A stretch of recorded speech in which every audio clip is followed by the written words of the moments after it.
statement there, and you can take or leave whatever part of it you want, but maybe it tries to address some of that, what feels a little bit awkward in this for me. Okay. All right, I'm gonna, again, you can go back, but I'm moving on, just to keep things flowing. Management of the system. Research, analyze, and identify the best and most cost-effective modal, intramodal, intermodal, or multimodal solution for prevailing transportation problems, with consideration to life cycle costs to improve operational efficiencies and provide more mobility choices and connections. There's a lot there.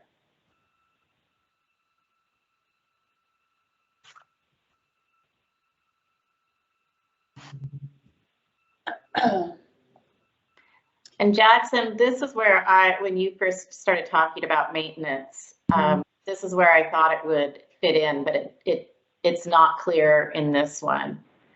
And so that's why I'm wondering if we need another goal regarding maintenance. Yeah, it's not explicit there either, so.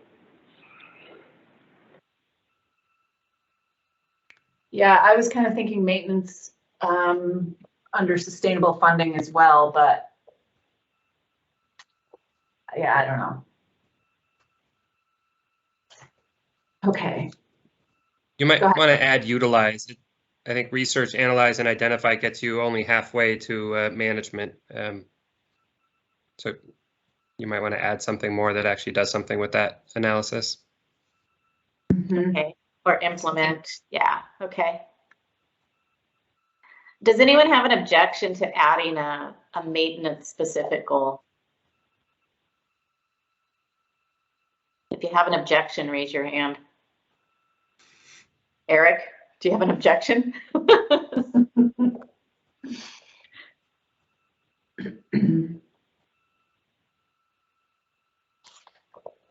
Todd, go ahead.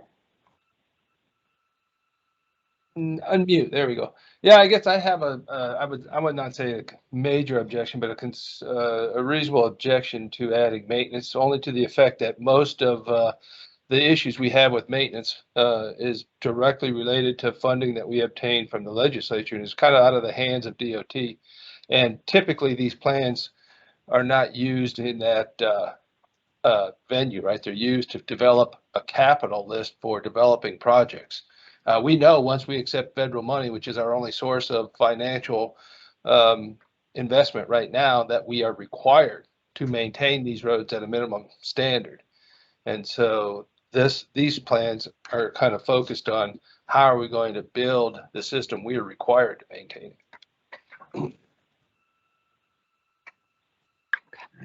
So in the chat, Nils and Cole have been talking about maintenance being some sort of subsection of management of the system. Yeah, it makes sense. I guess it depends on how the plan evolves, right? Like where these go next.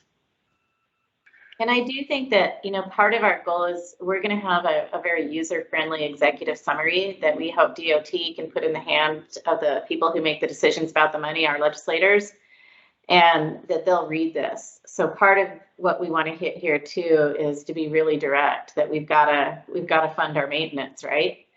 So that should be probably articulated pretty importantly as one of the goals. And I don't know that if we just say life cycle costs, our legislators may always get that.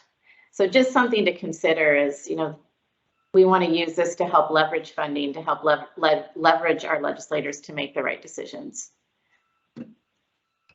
Okay. Okay.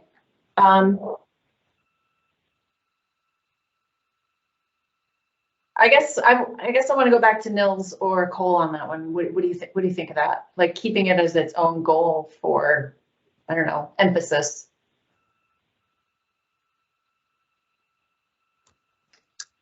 I mean, yeah, I'm comfortable both all the ways. I think we need to spell it out specifically, either attaching it to life cycle costs, maintenance and operations, or having it as its own goal. I think it's not something we want to just leave out there for people not to address. It's really easy to overlook that component, and it's important for all the other goals that we've articulated.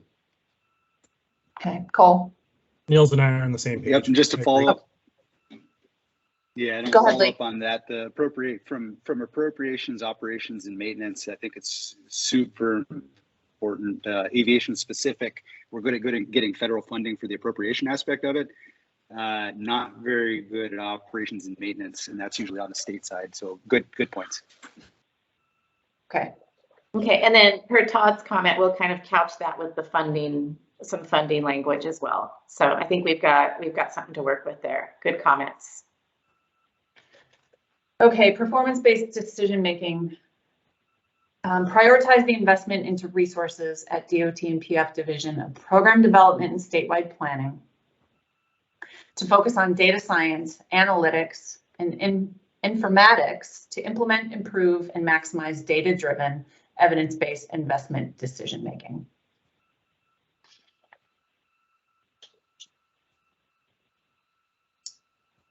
Any reactions to that? I know that Wendy, and doing the transportation assessment, I know that there were challenges for the team acquiring information, right? And I don't know if you wanted to add to that at all, some of the thinking behind that. Yeah, I think, you know, the move is to go to performance-based planning where you're actually setting goals and strategies and you're measuring them and monitoring your progress. And for that, you need consistent data, you need the right types of data. And we're also moving into a society that is data rich and more is coming in. And so getting ready to be able to use that data and help just make decisions and report back. So starting to fill in those gaps, make that an emphasis so that it's more transparent to all of you, to the public, and even I think within DOT. There's a lot of recognition that there's needs for new data just because we can do it now with all the new technology and how it can help with the system and help answer some of these questions. So that's really where this one's coming from. My only comment, it's the only goal out of 8 that we prioritize, and I'm not comfortable prioritizing this one. They're all priorities, so I'd like the system to focus on all the things. So if we can do something instead of prioritize and focus on, then I'd be happier. Yep. Good That's why we have fresh eyes. Good Yeah, you can just say invest in resources and so on. Yeah, we'll tone that one down. Any other comments on this one? Okay. Transportation innovation, monitor national trends that have the potential to impact Alaska and factor into investment decision-making, particularly related to freight movement. And this is a goal we're going to start capturing the unmanned aerial aircraft systems. It's certainly with connected and automated vehicles, the freight industry is advancing more quickly. There could be some applications for platooning and some efficiencies there. We're already doing it on a low level with snow plows on the Richardson Highway where they can talk to each other. So really trying to focus on that area first because that's where it's probably going to come first. Cole. A couple things. One, it might be follow-on strategies and bullets, but monitoring these trends doesn't really tell you to do anything. I assume you want to actually translate some of that innovation into success in Alaska. And the other aspect is Alaska is a leader in very specific kinds of transportation innovation. You think around, say, like University Transportation Centers at Alaska Fairbanks. There's a lot of homegrown innovation as well, which might not be captured here if you're looking purely external. So I guess how both of those might be captured either here or in sub-bullet seems valuable. Mm-hmm. Thank you. And Lear, same comment. I think rather than monitor, we should be the leader in transportation innovation, attracting and retaining top talent for innovation within the transportation network up here. Nils? Just all three of these last three are similar, right? They're all trying to take innovation and data and solutions that are coming from elsewhere and do something with them within the system. And I don't know if there's a way to clean that up. I think they all have additional value, but they're also very, very similar. Okay. Okay. Anyone else want to talk? I can tell who's comfortable in the goals arena. There's people who have a lot of input, and it's really good. But I just want to make sure that everybody who has ideas about these goals has gotten to say something about it. Okay. Are you ready to go on, Wendy? I think we got to move on. You're on mute. Yeah, I think we're ready to move on. I think we've got, it feels like we have the right intent. We still have a little bit of cleaning up to do, which is normal with this kind of process. That's why we bring them to you, with where we want to go, and then we'll come back with another version that reflects all of these comments and cleans them up a bit. Again, if you come up with something later, you can email, put it in the chat, you can mark them up, and we'll go through all of it and come back with a good set of revised goals. Okay. So now we're going to move on to the driving factors. And I'm going to go to you, Eric, one more time, just to give a quick little introduction on the driving factors, what they are, and how we're going to use them, and how did we come up with them? Okay, yeah, driving factors are, well, you get the description there, current and future trends, just the sort of things that we're kind of keeping a lookout for in the transportation sector that have a driving impact on the way the system develops over the years. So these are things that are going to influence how the transportation system develops. What the intent of getting these things right is that they will assist us greatly in the next part of the plan development, which is doing the scenario analysis. So we're really we're getting ready to stand up a small group within DOT that's going to work on these things, after they get vetted by the advisory committee, so they can really help us figure out what are the chief driving factors, that we need to be concerned about in the scenario development. And then when we construct those scenarios and analyze them, that it's kind of like writing a defensive playbook for the team. It gives us a sense of what are the most important factors to work into the long-range transportation plan to ensure that the system is viable well into the future. I think, Eric, you can also, in addition to your defensive playbook, I think you can also have an offensive strategy. I think you can have both, right? Absolutely. Yes. So think of these driving factors are factors that are external to DOT. We don't have a lot of control over these, but they will shape the transportation infrastructure. So what we need to do is understand them, have robust discussions about them as we go through our scenario planning, and identify policies and actions that will mitigate risk or maximize opportunities. So each of these factors may have risk and they may have opportunity. And so by discussing them, planning them out through scenario planning, we can be actually proactive as we move forward. So let's jump into them. Okay, yeah, and we have about 30 minutes, right? 30 minutes, and we have 8, and there's a lot here. So let's just, I'm going to keep us moving through them. Economic and natural resource development, funding, workforce, population, migration, climate change, connectivity, and adoption of new technologies. And again, you've seen them once. They reflect your first round of comments. Okay. All right, 1 slide per, and again, I'm gonna read it. I'm gonna kick it to Wendy and all of you for discussion, and then I'll keep us moving. Okay. Economics and natural resources development. There's projected increase in employment in natural resources, construction, and tourism industries.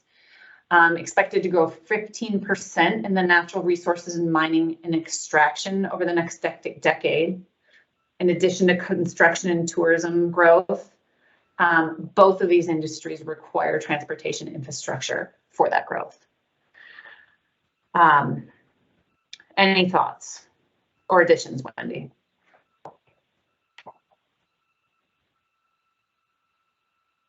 I know, Nils, that you also have done a review on these and had comments, so please don't hesitate to share your initial comments either, because I know everybody hasn't seen them.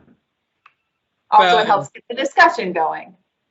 Well, yeah, I was going to post in the chat. I'm not going to comment because you've already seen it, and we only have 30 minutes. And I think generally I'm happy with these 8 drivers, right, or uncertainties.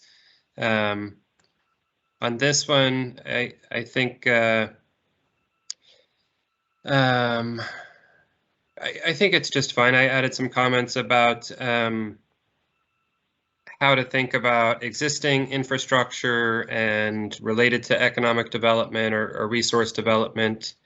Like how do we think about existing infrastructure and the changes it's going to undergo versus just kind of new projects, right? So I think that's the emphasis I wanted to bring into this piece. And those are exactly the discussions we'll start having in the next phase. Yep. What does this mean? Exactly. Okay.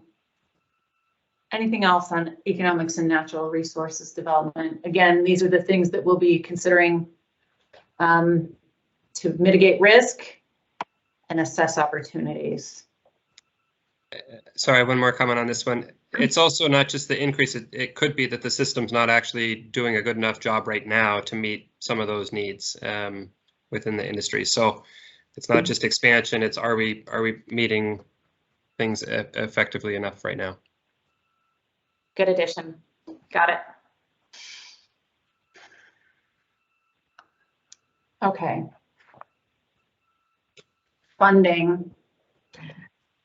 Okay, so things that are out there, right? Decreasing oil production, potentially stable federal funding, the new transportation bill, that's out there, and then stable or declining DOT funding. And we realize some of these may cancel one another out. So we're just trying to say all of these things could happen. None of them are particularly in our control. How do we maximize opportunity if there's a new transportation bill that's suddenly going to give, millions of dollars for electric vehicle charging stations? How can we leverage that to improve our transportation system in a creative way? Or if something changes in the new transportation bill doesn't come forward and we just have sustainable federal funding. So again, just trying to capture all the future uncertainties here. But I don't know that decreasing oil production belongs here. And you've already captured it with stable or declining state revenue. So, I would just leave. If the state can't pay for things, then that's a problem, right? That's really what we're concerned about. How it gets its money is a different thing. So it could at least be a sub bullet under stable or declining DOT funding or go away. Sure. Yep. Yeah. Yep. Okay. Okay. Workforce.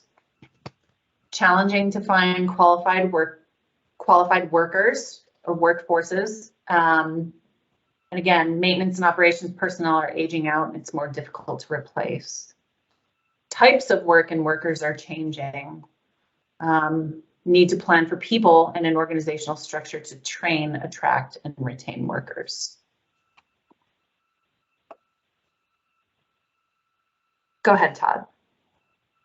Yeah, just real quickly on the increasing challenging, you see bulleted there, maintenance and operations. I don't know about the consultant world. You guys probably know better than that. But I mean, here at DOT, we are also finding it extremely difficult to replace engineers and everybody involved in the development of projects. So it's not just maintenance and operations who are timing out and difficult to replace. It's the entire DOT workforce. And that is a nationwide trend. Yeah, I think we need to add that as well. Just a couple other comments here. I think I struggled with qualified. I know the Coast Guard talks about capable, competent, and capacity. And I like if we could really figure out what qualified needs to look like there. We want people with experience and skill sets necessary to compete in an active Alaska transportation system or whatever. That would make me feel better. I think recruitment and retention is another piece. I know it's being talked about in the education sphere, but that's more a matter of pay and benefits and kind of quality of work-life balance. So that might be a different way to approach workforce. And I did like the types of work and workers piece. I thought that was new and different. Mm-hmm. I'll just jump in. I wonder if workforce, if it's appropriate to talk about, to build on the quality of life statement though, since people want walkable communities. They want to walk to work, they want to walk to the store, they want to walk to play, or they want to ride their bike. And I think that is going to, because we have a limited workforce and people are going anywhere they want to find that quality of life, if we could enhance that for our communities, then we might be able to attract and retrain more workers and bring talent to our state and keep them here. If that could be part of the focus thinking about workforce. Okay, good comments. Okay, so Cole asks, are issues with telework and remote work driving Alaska's workforce considerations? Yeah. Yeah, Are you asking those here? Go ahead. Yeah, it's different from these two bullets, but it's certainly the case in many other states. And I'm not as familiar with the challenges that Alaska has faced with telework, remote work, and how that's influenced attracting and retaining the transportation workforce. Yeah, We'll dig a little bit into that and see if we can weave that in here, because I do think it is part of, I think it's part of the need to plan for people and a structure to train, attract, and retain workers. I think that's a piece of that. Okay, so I'm just gonna say this now. Well, we'll start with population. The initial comment is that population and migration might be the same thing. Mm-hmm. So let's think that through as we talk about both of these. Population, stagnating population growth.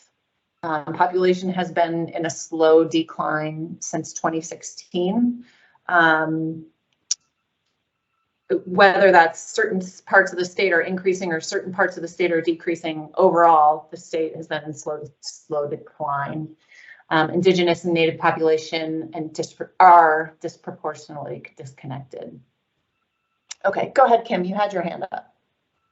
I tried to put it down and then put it up. No, I just wanted to say that it's like in the Mat-Su, it's different. And I know population's moving around, but we have grown by 20%. And I know we're over the last 10 years. And I know we're trying to have a statewide perspective with this plan, but I think the Mat-Su is experiencing something a little bit different.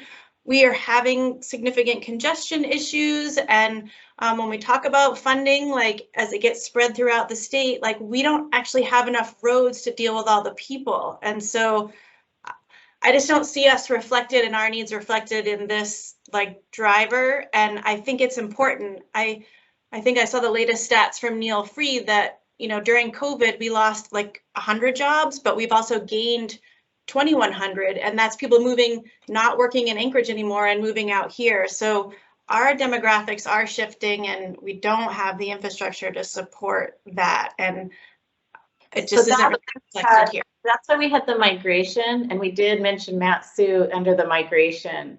Yeah, so let's go through these then, and then I'll get to you, Todd, just to make sure we get them all, because I do think they're maybe really similar. Okay, migration. Seasonal employment will continue to play a role in Alaska. Highly seasonal labor force, many jobs underserved by transportation infrastructure. Rural to urban population movement.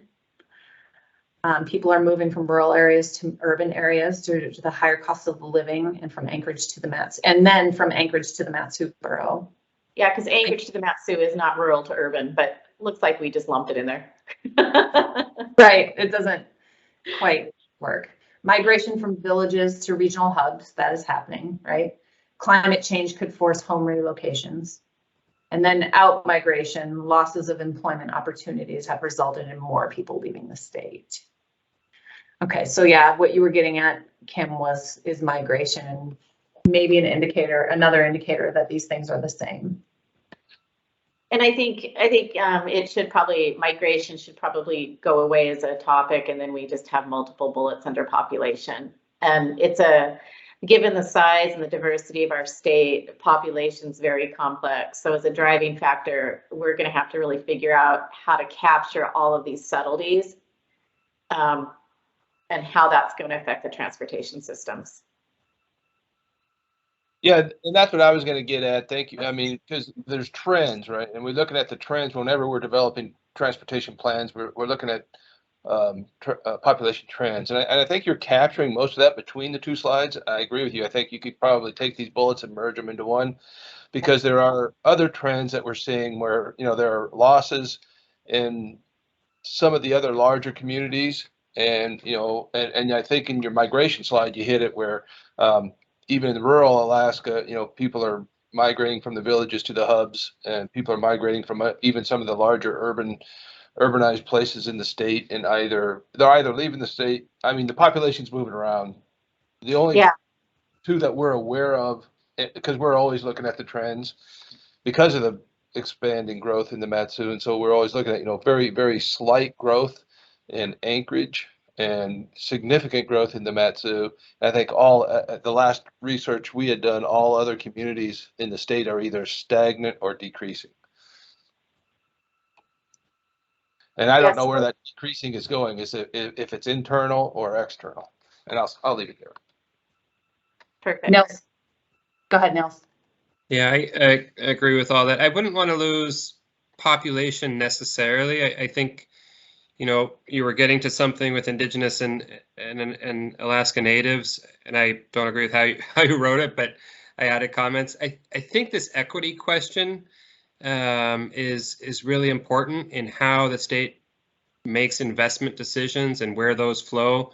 And there's a federal Justice 40 initiative right now where 40% of federal funds need to go to underserved and Indigenous areas. I think that's going to have huge and dramatic consequences for how we think about where transportation systems are developed. So, and I think kind of this rural urban component, you know, could be fleshed out, and maybe it's not population, maybe it's community character, or I don't know what, but like, how do we think differently about different community systems, right? And something like that. So those would be my couple thoughts.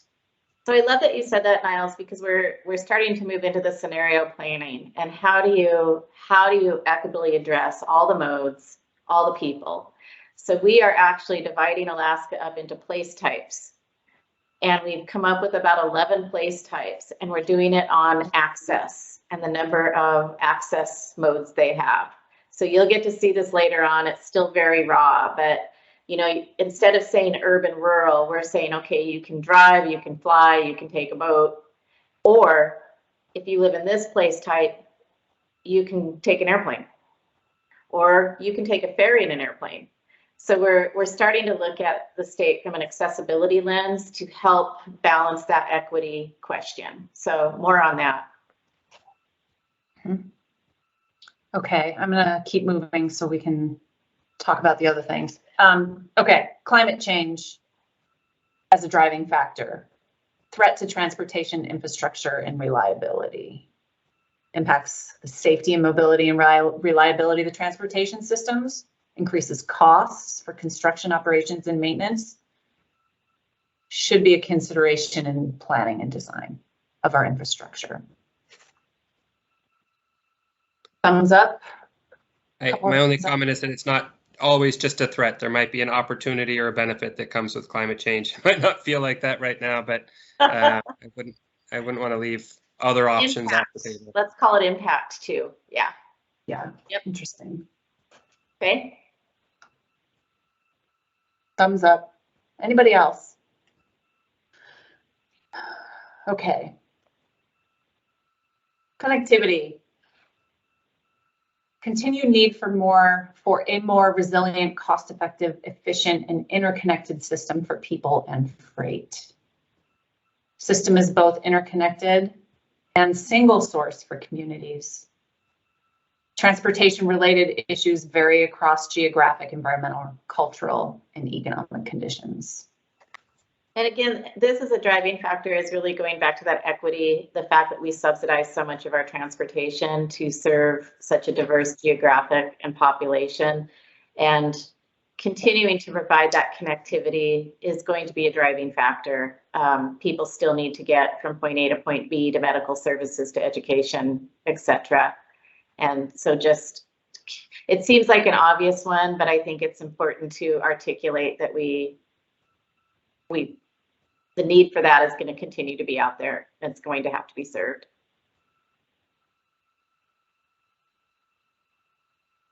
I'll kick things off on this. I like this one to some extent, but you actually, you framed these earlier about things that DOT couldn't control, and to some extent we can, right? This is our job, is to figure out this connectivity piece. So I think it is an interconnected system.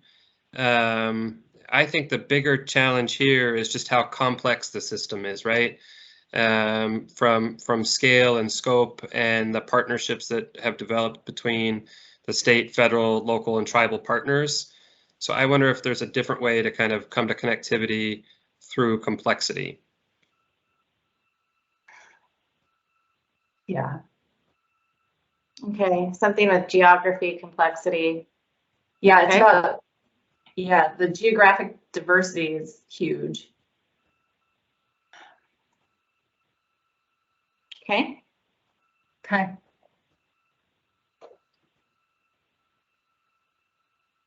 All right.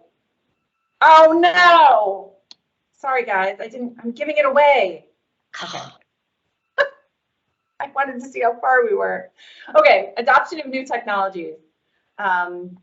Multiple new technologies will change the way we need to think about transportation.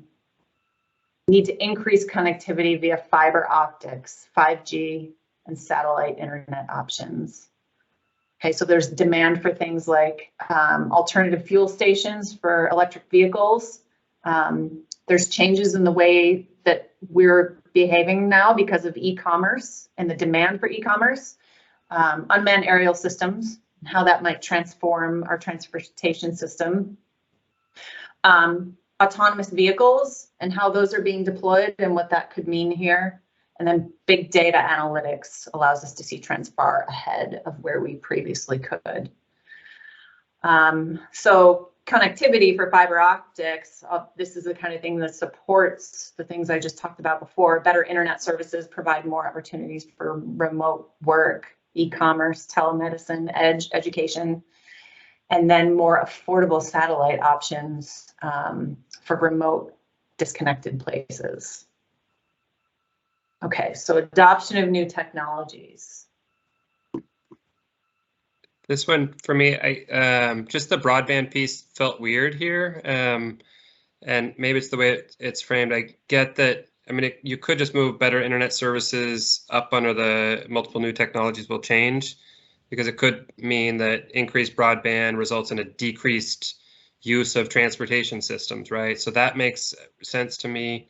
The only other kind of connection to broadband that I could see is if kind of a dig once approach, or kind of these multi-layered infrastructure systems.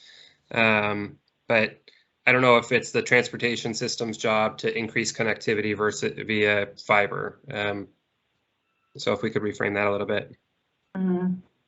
So this is Jocelyn. One thing that we've talked about, the commission has with some of our broadband initiatives and partnerships with NTIA is that it's easier to get broadband in utility corridors and also on, and I can't remember exactly, the appropriate language, but it's something about, the national highway system and the corridors that go along with that. And there's been some discussion on, can we somehow get trails, labeled as, some of these corridors or highway systems in order to open up other opportunities through USDA or NTIA, things like that. So I don't know how that.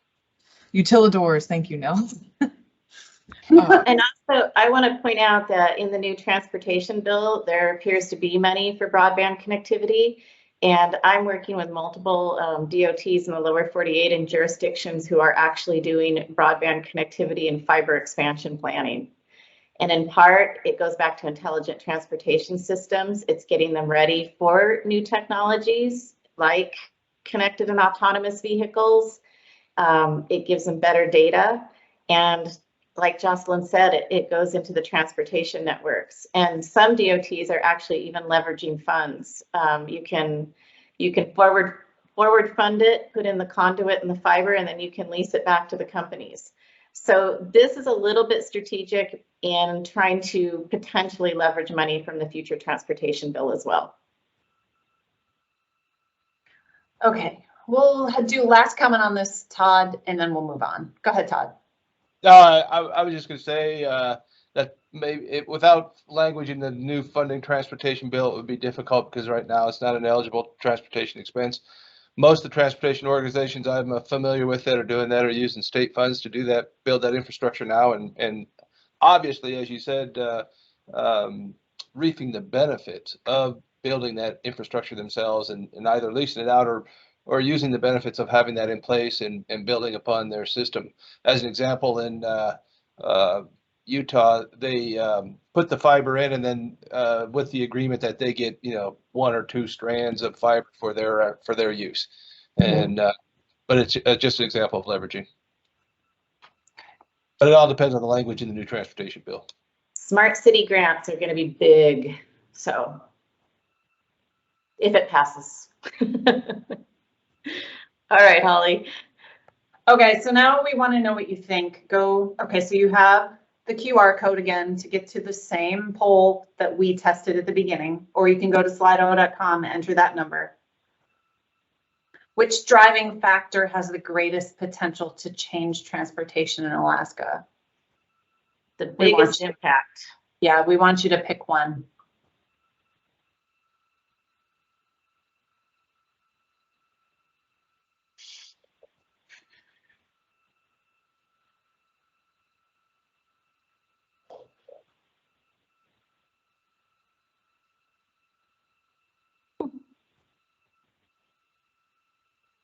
Okay.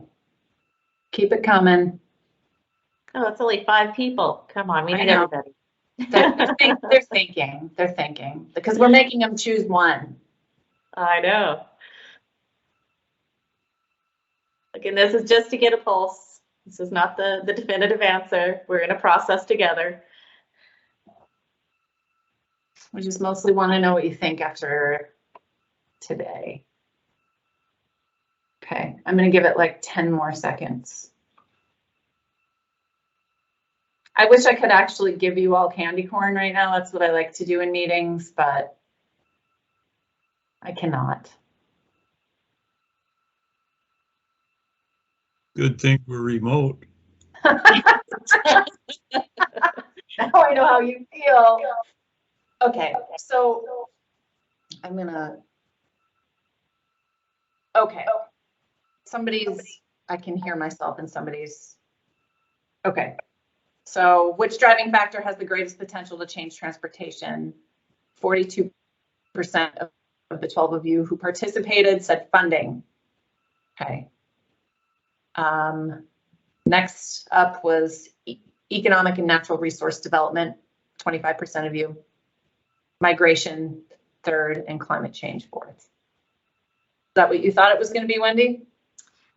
I thought it was going to be economic first and then funding. So, but I did have the top three. Okay. And I suppose they kind of go hand in hand, so. All right, so in the last bit of the meeting, we're going to start prepping you for the next steps of scenario planning. So just what we're going to do is called exploratory planning for uncertain times. We're going to kind of take these top driving factors and start having discussions about them. And again, this is really, if this happens, what's the range of outcomes? What are the risks and what are the opportunities? So for example, if we suddenly, you know, hit the great big mine up north of, I'm drawing a blank, up on the Dalton Highway, the Ambler mining district, say that mine just goes gangbusters. Then we're going to say, okay, what if? Do we need a train? Do we need train service? Do we need an airport? What do we have to do to the roads to serve that? Where are the people going to live? Or if suddenly none of that happens, do we need to take all of that transportation investment to a new area? So we're just going to start having these conversations a little bit about what if. And that's really about all I have to say about it right now, but we're just going to start to plug it in. We're going to start to measure data, and we're going to see how these will influence investment decisions by DOT through policies and actions to help mitigate risk and help maximize those opportunities. And we'll have a whole meeting just on more details about what exploratory scenario planning is. But it's being used by a lot of states. Louisiana just did one, and they're an oil state, and they said, here's the next boom. We're going to stay the same, or we've lost all of our fossil fuel. What does that do to our transportation system? So different states are doing different scenarios kind of on these big pictures. Aves, do you have a question? Yes, just going back to the drivers for a moment. The one thing we haven't talked about is disaster relief in terms of resiliency. Imagine for a moment that the Port of Anchorage or the Port of Alaska goes out in a tsunami, well, no tsunami, but earthquake, right? What if the Eagle River Bridge fails? You know, there are only very, very limited routes out of the Anchorage urban area, and between urban areas, our road system is pretty limited. So is this something to consider in this planning scenario? So what if the big one happens, right? Other thoughts? This is Nils. I like that. I was thinking earlier when Aves brought it up about resilience, that we should add something related to redundancy, which is basically what he's talking about, right? Having some kind of backup system, alternative to go alongside current infrastructure. So I would be supportive of that. So would we call it a natural disaster? That external thing that's out of our control, but we better plan for? I think that would be appropriate. Any objections to adding natural disaster as a driving factor? It's certainly reality when you live in Alaska.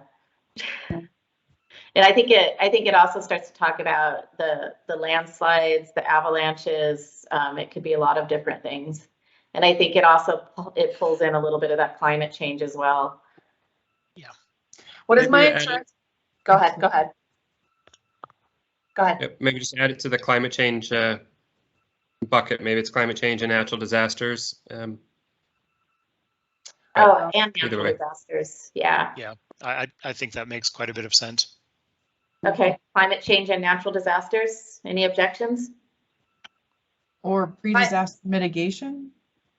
Remember, these are external forces. We don't want to come up with a solution. We're just identifying, right? We all want to jump to the solution. We'll get there. Yep, we'll get there. Okay. Good addition. Thank you. Yep. You guys did great work today. Okay, anything else you want to say? Okay, so Connor, go ahead. Yeah, this is Connor with A8. I was just wondering, perhaps it's not so limited to natural disasters, right? I mean, things that could happen, like you were talking about, you know, the Ambler mine, totally falls through, but that could be, for things besides, natural disasters, right? Collapse of end markets and things like that. So there's other things to consider there. I mean, these are things kind of out of our control, right, to the large part, but, nonetheless, something to consider. So perhaps it's not limited solely to natural things, but also to, or if there was some kind of malfeasance with respect to a project, and that was, something happened there. So. Okay, well, yeah, we'll vet through that one a little bit and see if we need a new box or if we can capture it. Yeah. Thanks, Connor. Okay. Any questions or discussion about scenario planning? We're just really excited. Yeah.